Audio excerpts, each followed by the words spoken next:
بسم اللہ الرحمن الرحیم۔ ناظرین، اللہ رب العزت نے انسان کو پیدا فرمایا ایک مقصد کے تحت، اور وہ مقصد یہ ہے کہ انسان اس دنیا میں آنے کے بعد جب ہوش سنبھالتا ہے تو اللہ رب العزت کی معرفت حاصل کرے۔ وہ کن ذرائع کے ذریعے معرفت حاصل کر سکتا ہے؟ اللہ رب العزت نے واضح طور پر یہ باتیں قرآن پاک میں ارشاد فرمائی ہیں، اور ہر مسلمان متمنی ہوتا ہے کہ مجھے اللہ کی حقیقی معرفت ہونی چاہیے، میرا اللہ مجھ سے کیا کلام کر رہا ہے مجھے معلوم ہونا چاہیے۔ لیکن معاملہ یہ ہے کہ آج کے دور میں اختلاف کی وجہ سے جب وہ تفسیریں پڑھنے لگتا ہے تو اکثر تفسیروں میں مختلف اقوال پائے جاتے ہیں۔ مسلمان پریشان ہو جاتا ہے کہ میں اس قول کو منتخب کروں یا اس قول کو منتخب کروں۔ تو اس پریشانی میں مبتلا حضرات جو ہوتے ہیں ان کے لیے خوشخبری ہے، ہمارا ادارہ مفتی صاحب کی خدمات انجام لے رہا ہے۔ جو لوگ قرآن پڑھنے کے شوقین ہیں، اللہ رب العزت کے دلائل علم کو پڑھنے کے شوقین ہیں، وہ ہمارے اس ادارے سے کورس کر سکتے ہیں۔ ہمارا ادارہ مفتی صاحب کی خدمات انجام لے رہا ہے۔ اگر آپ بھی پڑھنے کے شوقین ہیں، قرآن کو علم اور بطور دلیل سیکھنا چاہتے ہیں، سمجھنا چاہتے ہیں، تو آپ اپنا ایڈمیشن کنفرم کروا سکتے ہیں۔ اچھا سر، بہت سارے سوالات ہمارے پاس جمع ہو گئے تھے، تو ان سوالات میں سے کچھ سوالات آج آپ کے سامنے رکھتے ہیں۔ ایک بھائی ہیں انگلینڈ کے، وہ سوال کر رہے ہیں کہ ہمارے یہاں روایات مختلف ملتی ہیں اور مختلف اقوالی سامنے آتے ہیں علماء کے۔ تو پہلے سوال یہ ہے کہ جناب یہ کھڑے ہو کر پیشاب کرنا، اس کا شریعت میں کیا حکم ہے؟ کہ ضروری ہے، فرض ہے کہ انسان بیٹھ کر ہی پیشاب کرے یا کھڑے ہو کر پیشاب کرنا منع ہے؟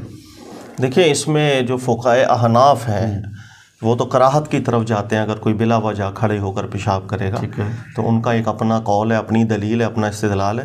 لیکن جمہور علماء کرام جو ہیں ان کا جو موقف ہے وہ زیادہ ٹھیک ہے۔ اچھا، پیشاب کھڑے ہو کر بھی کر سکتے ہیں، بیٹھ کر بھی کر سکتے ہیں، بہتر یہ ہے بیٹھ کے کیا جائے، لیکن کھڑے ہو کر کے پیشاب کرنے کو ہمارے دین کو کوئی اعتراض نہیں۔ اچھا، ہمارے دین کو جس چیز پر اعتراض ہے وہ دو چیزیں ہیں۔ ایک تو یہ کہ بے ستری نہیں ہونی چاہیے، بے ستری ہمارے دین کو بالکل پسند نہیں۔ اللہ تعالیٰ کو فحش، بالکل اللہ تعالیٰ نے قرآن میں نص کی ہے کہ حرام لے آئی نہیں درجے کی بات ہے۔ ما ظاہر منہا وما بطنا، فحش ظاہری ہو یا فحش باطنی ہو، اللہ کو بالکل پسند نہیں۔ لہٰذا ایک بندہ کھڑے ہو کر کے کسی ایسی جگہ پیشاب کر رہا ہے جہاں بے ستری ہو رہی ہے اور لوگوں کی نظر بھی پڑ رہی ہے یا احتمال ہے، تو اس چیز کا خیال رکھا جائے، اب قابل گرفت ہوگا۔ دوسری چیز یہ ہوتی ہے کہ اگر آپ نجاستوں سے جان بوجھ کر تلویث کریں اور اپنے آپ کو ملوث رکھیں نجاستوں میں، یہ چیز ہمارے دین کو بالکل پسند نہیں۔ یہی نجاست کی تلویث ہے کہ جس کی وجہ سے اللہ نے حکم دے دیا کہ مخصوص ایام کے اندر خواتین سے آپ نے دور رہنا ہے، ان سے جماع قائم نہیں کرنا۔ تو نجاست کی جو تلویث ہے اس کو ہمارا دین بالکل پسند نہیں کرتا ہے۔ ایک حاجت ہے، عذر ہے، اوکے، اس کے بلا وجہ نہیں۔ تو یہ اگر آپ کوئی بندہ پیشاب کرتا ہے اور بے احتیاطی بہت زیادہ کرتا ہے، ناپاکیوں کے اندر ملوث رہتا ہے، ایک تو ہے کہ ہو گیا، ملوث ہو گیا، صاف کر لیا، پاک کر لیا، وہ قابل گرفت نہیں ہوتا۔ لیکن ایک ہے بلا وجہ، تو یہ دو چیزیں ہمارے دین کو پسند نہیں، ان کا خیال کیا جائے، اس کا تعلق دین ہے۔ اس کے علاوہ کوئی کھڑے ہو کے پیشاب کرے، بیٹھ کے پیشاب کرے، دونوں صورتوں کے اندر کوئی مسئلہ نہیں۔ اچھا سر، ان میں اختلاف کیوں ہوا؟ احناف دوسری طرف چلے گئے، وہ کراہت کی طرف چلے گئے، بقیہ ائمہ بالکل جواز قرار دے رہے ہیں۔ ابھی آپ نے کہا کہ اس کا کوئی ایسا خاص دین سے تعلق نہیں ہے، کھڑے ہونے میں یا بیٹھنے میں، اصل تعلق نجاست وغیرہ کا، ان میں فرق کیوں آ رہا ہے؟ دیکھیں، ہمارے یہاں عام طور پہ تو لوگ کہہ دیتے ہیں کہ فقہ حنفی کچھ روایت سے استدلال کرتی ہیں کہ عمر فاروق بھی منع کرتے تھے کھڑے ہو کے۔ ایسا بالکل نہیں ہے۔ استدلال آپ کسی کا بھی نقل کریں تو ایکچوئل استدلال بیان کیے، خیانت نہیں ہونی چاہیے۔ سب سے پہلے ذہن میں رکھیے گا کہ متفق ضابطہ ہے، اس میں علماء احناف، شافعی، مالکی، حنبلی سب داخل ہیں۔ سب کا متفق علیہ ضابطہ ہے کہ رسول اللہ صلی اللہ علیہ وآلہ وسلم کی بارگاہ سے ہمیں جو کچھ ملتا ہے، ظاہر ہے ہم نے اسے لینا ہے، دین اخذ کرنا ہے۔ لیکن نبی پاک علیہ الصلوۃ والسلام کے جو بھی افعال ہوتے ہیں اس کو دو طرح تقسیم کیا جاتا ہے۔ ایک وہ جس کو تدین کہا جاتا ہے، اور ایک افعال وہ جس کو ہم کہتے ہیں فقط وہ دنیاوی امور ہوتے ہیں، جس کا دین سے کوئی تعلق نہیں ہوتا، اس کو دنیاوی امور کہا جاتا ہے، دنیاوی عادات بھی کہا جاتا ہے۔ تو ہر وہ چیز جس کا تعلق دنیاوی عادات سے ہوتا ہے اس کے اندر اتباع کرنا امت کے اوپر اللہ تعالیٰ نے کوئی بھی لازم نہیں رکھا ہے۔ ٹھیک ہے، دنیاوی عادات مطلب رسول اللہ صلی اللہ علیہ وسلم نے کس انداز کے بال رکھے، نبی پاک علیہ الصلوۃ والسلام نے کس انداز کے لباس پہنے ہیں، وہ ڈیزائن کیا تھا، رسول اللہ صلی اللہ علیہ وسلم کے روزمرہ کے معاملات کیا تھے، یہ جو دنیاوی عادتیں جتنی ہوتی ہیں، ان دنیاوی عادتوں کے اندر اتباع واجب نہیں ہوتی، اتباع لازم ہوتی ہے دین میں، جس کو قرآن پاک نے دین قرار دیا، تقرب قرار دیا۔ ٹھیک ہے، یہ جنت میں جانے والا کام، جہنم میں جانے والا کام، ایسے معاملات جسے تدین نارملی کہا جاتا ہے، اس میں اتباع واجب ہوتی ہے۔ اب اس لیے آج کل ہم کوئی بھی ڈسکس نہیں کرتا کہ بھائی اگر رسول اللہ صلی اللہ علیہ وآلہ وسلم کسی خاص مقام پر کسی خاص انداز میں اگر بیٹھے ہیں تو ہم کو واجب تھوڑی کرتے ہیں کہ ہم پر بھی لازم اور واجب ہے کہ ہم بھی اسی انداز میں بیٹھیں۔ اگر ہمیں پتہ چل جائے کہ اللہ کے رسول صلی اللہ علیہ وسلم نے اس انداز میں کوئی چیز تناول فرمائی تھی تو ہم امت پر واجب نہیں کرتے ہیں کہ آپ سب پر بھی اسی انداز میں وہ چیز کھانا واجب ہے، ایسا نہیں ہوتا۔ تو یہ ضابطہ فقہ حنفی کے نزدیک بھی متفق ہے، سب کے نزدیک ہے۔ بات صرف اتنی ہے کہ علماء احناف کا یہ استدلال اس لیے تھا کہ زمانہ آپ پیچھے چلے جائیں، کیونکہ جب کوئی عالم استدلال کرتا ہے آپ کو اس دور کا بھی پتہ ہونا چاہیے، ہر گھروں کے اندر واش رومز وغیرہ کا سسٹم نہیں ہوتا۔ اچھا، اس وقت زیادہ تر آپ کو قضائے حاجت کے لیے باہر جانا پڑتا تھا، جیسے آج بھی گاؤں دیہاتوں کے اندر ہوتا ہے۔ تو جب باہر ہی زیادہ معاملات، خواتین کی بھی ٹائمنگز ہوتی تھیں، وہ بھی باہر جاتے تھے، پھر آہستہ آہستہ یہ رواج پڑنا شروع ہوا کہ گھروں کے اندر ہی واش روم کا سسٹم آنا شروع ہو گیا، عمومی ایسا نہیں تھا۔ اب انسان باہر ہے، جب ایک اوپن فضا کے اندر آپ غور کریں کہ اس نے پیشاب کرنا ہے تو اگر وہ بیٹھ کر کرے گا تو معاملہ زیادہ استر ہو جائے گا، ستر والا ہو جائے گا۔ لیکن اگر وہ کھڑے ہو کر کے کرتا ہے بول وغیرہ تو بہت زیادہ احتمال ہے کہ بے ستری ہو جائے۔ تو یہ جو خوف بے ستری کا تھا، اس بنیاد پر علماء احناف اس کو کراہت میں ڈالتے تھے کہ یار اپنے آپ کو آپ فحش پہ پیش کرو گے۔ آپ نے چلو دیکھا یار کوئی آ نہیں رہا لیکن آپ پیشاب کرنے ہو سکتا ہے کوئی سامنے بیٹھا ہو، جاڑیوں میں چانا کھڑا ہو جائے، بے ستری ہو جائے۔ تو استدلال فقہاء حناف کا جو تھا وہ ایکچولی یہ ہے، کسی روایت کی بنیاد پر نہیں ہے، کیونکہ روایت اس میں کوئی بھی صحیح نہیں ہے جو کھڑے ہو کر پیشاب کرنے کی ممانعت کرتی ہیں۔ اللہ کو بے ستری بہت ناپسند ہے، فحش کام اللہ کو بہت ناپسند ہے، قرآن اس کی حرمت بار بار نص کرتا ہے۔ لہٰذا میں اپنے آپ کو ایسے مقام پر پیش کروں کہ جہاں پر احتمال ہے بے ستری کا تو obviously پھر اس کو روکا جائے گا، اس لیے علماء احناف اس کو پسند نہیں کرتے تھے۔ باقی ہاں عذر کے اندر فقہاء احناف بھی اجازت دیتے ہیں، کسی کو عذر ہے بیٹھ کے پیشاب کرنے میں گھٹنوں میں تکلیف ہے کر لے بھائی، لیکن ستر کا خیال کیا جائے گا۔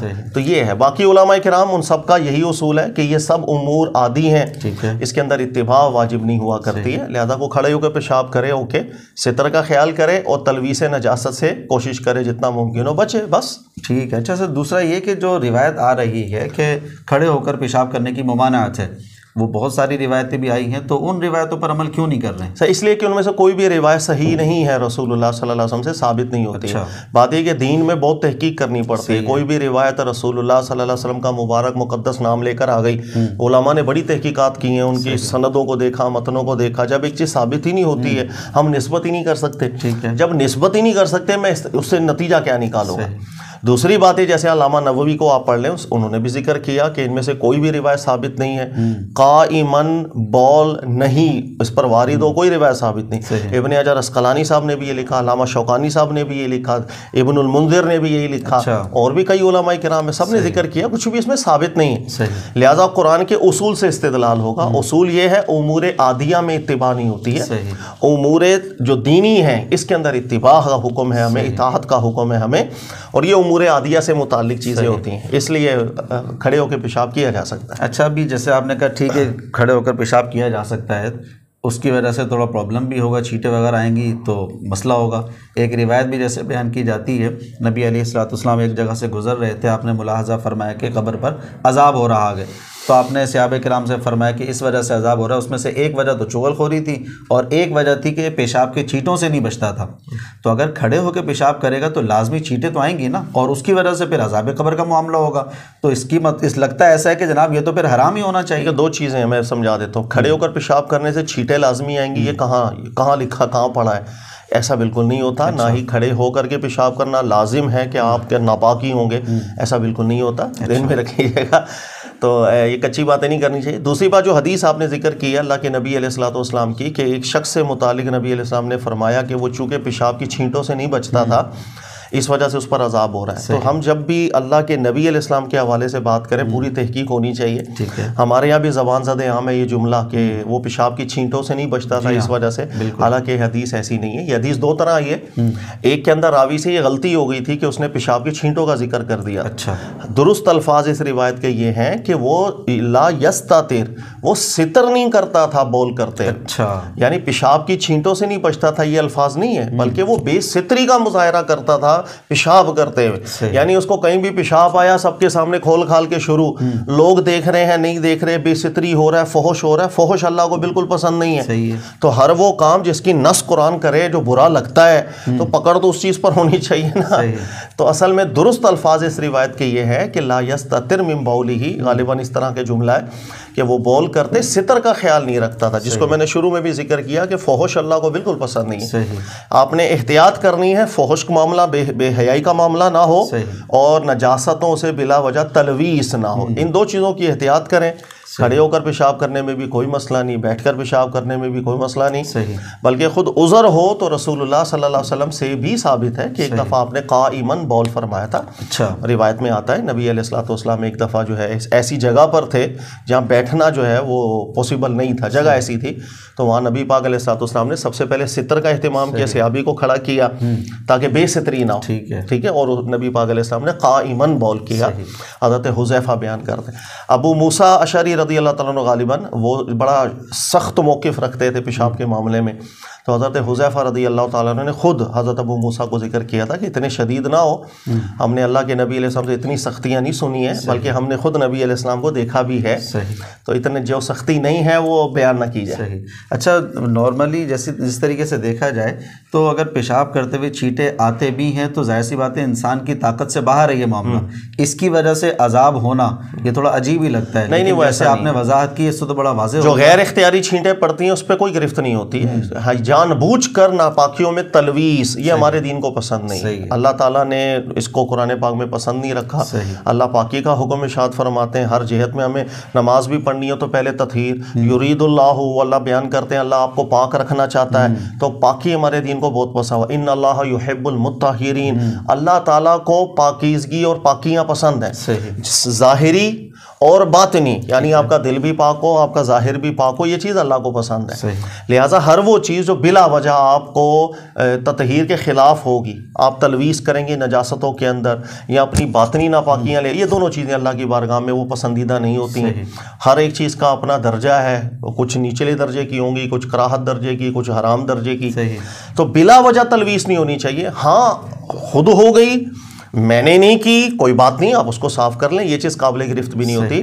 آپ دیکھ لیں امام ابو حنیفہ رحمۃ اللہ علیہ، ان سے بھی ذکر ہوا کہ چونکہ میں نے آپ کو کہا اس وقت واش رومز وغیرہ گھروں میں نہیں ہوتے تھے، باہر بیٹھ کے پیشاب کر رہے ہیں۔ اچھا، اب سوال ہوا امام ابو حنیفہ رحمۃ اللہ علیہ سے، ہم اکثر پیشاب کرتے ہیں تو ہوا چل پڑتی ہے، اور کبھی کبھی ایسا بھی ہوتا ہے کہ وہ ہوا کے جھونکوں سے جو ہے نا وہ چھینٹیں پڑ جاتی، تو امام ابو حنیفہ نے فرمایا کوئی نہیں، حرج ہمارے دین میں نہیں ہے، یہ کوئی قابل گرفت چیز نہیں ہے، صاف کر لیں، دھو لیں، خلاص۔ یہی چیز آپ دیکھیں گے فقہ حناف میں امام احمد بن حنبل، ان سے بھی تحقیق گئی ہے، اور فقہ مالکیہ کے بعد کے علماء نے بھی یہی ذکر کیا کہ یہ جو بلا اختیار ہو جاتا ہے، جس میں انسان جان بوجھ کے تلویث نہیں کرتا، وہ قابل گرفت جرم بھی نہیں ہے، حرج تو ہمارا دین رکھتا ہی نہیں ہے۔ یہ ہے جو جان بوجھ کے تلویث کرتا ہے ناپاکیوں میں، تو ان اللہ یحب المطہرین، اللہ کو طہارت پسند ہے۔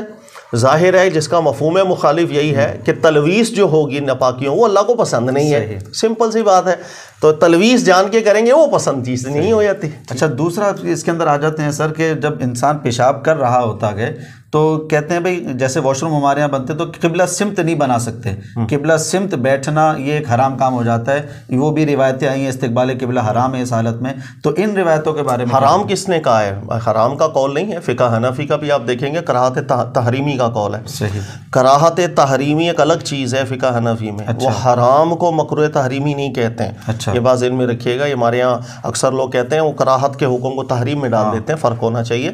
دوسری بات ہے رسول اللہ صلی اللہ علیہ وسلم نے بہت سی چیزیں جو آداب کی ہمیں سکھائی ہیں، جس رخ پہ ہو کہ اللہ تعالیٰ نے 4 دفعہ قرآن میں نص کی فَوَلُّوا وُجُوهَكُمْ شَطْرَ الْمَسْجِدِ الْحَرَامِ، کہ آپ لوگوں نے سمت ہونا اور اللہ کی عبادت کرنی، وَمِنْ حَيْثُ خَرَجْتَ فَوَلِّ وَجْهَكَ، جہاں کہیں ہو جیسے کہیں ہو اس طرف چہرہ کرنا، نماز اللہ کی عبادت شروع کر دینا۔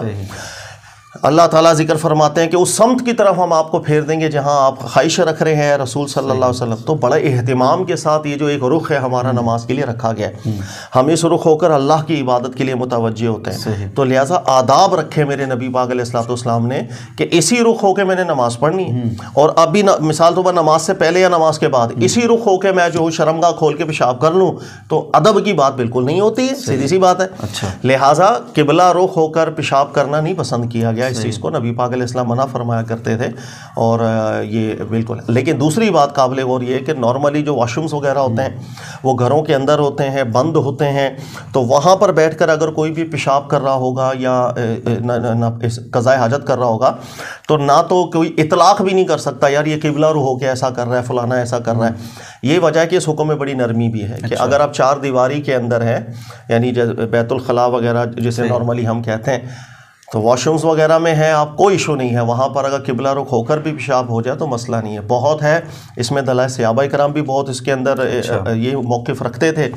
وہ فرمایا کرتے تھے کہ نہیں آگے اگر ستر آ گیا، آگے رکاوٹ آ گئی، پھر کوئی مسئلہ. اوپن جگہ ہے وہاں احتیاط کرے کیونکہ وہاں اطلاقات بدلتے ہیں. لیکن اگر آپ بند کمرے کے اندر ہیں، واش رومز وغیرہ کے اندر ہیں، ایسا کوئی ہے کہ چار دیواری ہے یا آگے کوئی ستر کا معاملہ ہے، تو پھر کوئی اس کے اندر کراہت نہیں آتی. ہاں بہتر ہے اگر آپ کا دل ہے، ظاہر ہے انسان کا جو محبت کا اظہار ہے وہ ہر ایک کا الگ ہوتا ہے. میں اگر بند چار دیواری کے اندر بھی میرا اگر دل نہیں مان رہا کہ میں اسی رخ پہ پیشاب کروں تو نہیں کروں، میں نہ کروں بھائی، میں اس کو اپنا احتیاط کے ساتھ واش رومز وغیرہ بنواؤں تعمیر کے ٹائم پہ، یہ بھی کوئی مسئلہ نہیں ہے. ٹھیک ہے سر، یہ سوال تو ہو گیا. اچھا، اب سردیوں کی آمد ہے ہمارے پاکستان میں، تو اب مڑا کے پھر وہی سوالات بار بار دوبارہ آتے ہیں کہ سردیوں کے موسم میں موزوں پر مسح کرنا، اس میں بھی تھوڑا سا جو ہے نا وہ رائے کا اختلاف پایا جاتا ہے کہ جناب یہ موزوں پر مسح کرنا درست ہے یا نہیں.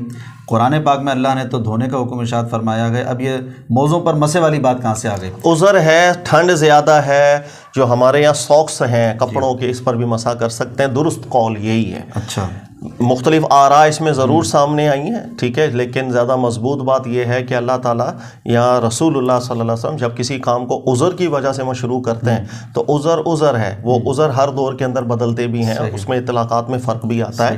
اس میں سب سے بہترین تحقیق کی ہے محمد بن صالح عثیمین صاحب کی، آپ وہ مطالعہ کر سکتے ہیں. اور کئی صحابہ کرام سے بھی روایات یہ ملتی ہیں سندن بالکل ٹھیک کہ انہوں نے بھی یہ جو کپڑوں کے جورب غالباً اسے کہا جاتا تھا اس پر مسح کیا تھا. عذر ہے، سردی بہت شدید ہے. دیکھیں سردی ایسی چیز ہوتی ہے کہ ہم لوگ، مجھے اگر سردی زیادہ نہیں لگتی تو میں ہر ایک کو اپنے اوپر قیاس کرتا ہوں، ابھی تو پاؤں دھونے میں کیا مسئلہ ہے، تمہاری جان جا رہی ہے کیا؟ یہ بالکل غلط رویہ ہے. سردی کا اثر، گرمی کا اثر ہر انسان پر الگ ہوتا ہے. کئی افراد ایسے ہیں، میں خود جانتا ہوں ان کو پرسنلی، کہ ان کو سردی پڑے ان کے پاؤں اتنے زیادہ ٹھنڈے ہو جاتے ہیں کہ ساری رات وہ سو نہیں پائیں گے جب تک ان کے پاؤں شدید گرم نہ ہو جائے. ان کو آگ میں بہت دیر پاؤں کو سیکنا پڑتا ہے تاکہ گرمی ہو، ان کو نیند آ جائے. تو ہر انسان میں سردی کا اثر بڑا الگ ہوتا ہے، اپنے اوپر قیاس نہیں کرنا چاہیے. اگر کسی کو شدید تکلیف ہے کہ بھائی وہ وضو کرے گا تو اس کے بعد 5-6 گھنٹے اس کے ضائع ہو جائیں گے، نہ نیند آئے گی نہ کچھ ہے، عذر ہے، بالکل مسح کر سکتا ہے. مقیم کے لیے 1 دن کی اجازت ہے، آپ وضو کریں، ساکس وغیرہ استعمال کر لیں، اور اس کے بعد جب بھی حدث طاری ہو پھر آپ مسح کر کے نماز پڑھ سکتے ہیں. ایک دن کی ساری نماز، اس میں کوئی سخت حکم نہیں ہے.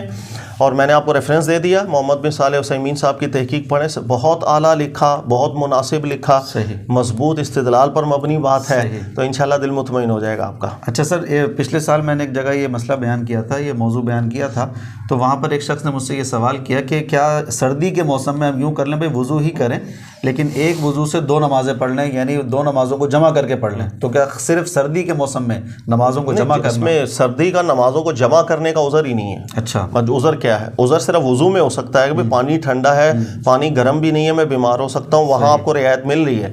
لیکن نمازوں کو جمع کرنے کی طرف عذر کون سا ہے؟ میں اگر وضو ہے میں اپنے وقت پہ نماز پڑھوں گا، اس میں کیا پرابلم ہے؟ لیکن نمازیں جمع کرنا بھی عذر کے ساتھ کی اجازت ہے، یاد رکھیے گا. اگر احکامات 2 طرح ہوتے ہیں، ایک عام حالت کے ہوتے ہیں، ایک عذر کے ہوتے ہیں. قرآن ذکر کرتا ہے تم پر خون حرام، خنزیر حرام، فوراً استثناء کرتا ہے فمن اضطر غیر باغ ولا عاد فلا اثم علیہ. لیکن اگر کوئی اضطرار میں چلا جائے، پھر وہ اگر سور استعمال کرتا ہے، خنزیر استعمال کرتا ہے، خون یا شراب، اب کوئی گناہ نہیں. اب میں آپ کو بولوں کہ سر سخت سردی پڑ رہی ہے، میں تھوڑی سی سر پی لوں، آپ مجھے کیا کہیں گے؟ سر آپ کو اضطرار کون سا ہے؟ صحیح ہے بھائی، مجھے سردی لگ رہی ہے میں تھوڑی سی پی لوں. یار گرمی کے لیے اور ذرائع بہت سے اللہ تعالیٰ نے بنائے، کہ یہی رہ گیا ایک تو عذر ہونا چاہیے، استقرار تو ثابت کریں، پھر رعایت بھی لے لیں اللہ کی طرف سے۔ اسی طرح نمازوں کو جو جمع کیا جاتا ہے یہ عذر کی بنیاد پر اللہ اس کی قرآن میں اجازت دیتے ہیں کہ ہم نماز میں تقصیر کی طرف جا سکتے ہیں، رعایت کی طرف۔ اور اللہ فرماتے ہیں اگر تمہیں وہ خوف ختم ہو جائے تو اب تم نے اسی طرح نمازوں کو ادا کرنا ہے جس طرح اللہ کا حکم ہے۔ لہذا دلالت من النص، ہر طرح کا عذر اس میں آ سکتا ہے۔ اگر آپ سفر کر رہے ہیں یا ایک ڈاکٹر آپریٹ کر رہا ہے، دیکھیں عذر ہے اس کے لیے کہ بھائی وہ آپریشن چھوڑ کے وقت میں نماز پڑھے گا، ہو سکتا ہے کہ انا للہ ہو جائے مریض کی، تو بھائی آپ جمع کر لیجئے گا نماز کو۔ اسی طریقے سے بیماری ہے کوئی اس طرح کی کہ آپ نہیں اٹھ پا رہے ہیں، تو چلو آپ نے کہا کہ نمازوں کو جمع کر لو، عذر میں نماز جمع کی جا سکتی ہے۔ بلا عذر یا بلا وجہ کا عذر، اس میں نمازوں کو جمع کریں گے الٹا گناہ گار ہوں گے۔ عبادت جس طرح اللہ نے مشروع کی اسی طرح کرنی چاہیے۔ ٹھیک ہے سر، یعنی بغیر عذر کے نمازوں کو جمع کرنے کی اجازت نہیں ہے۔ ٹھیک ہے سر، بہت شکریہ، جزاک اللہ خیرہ۔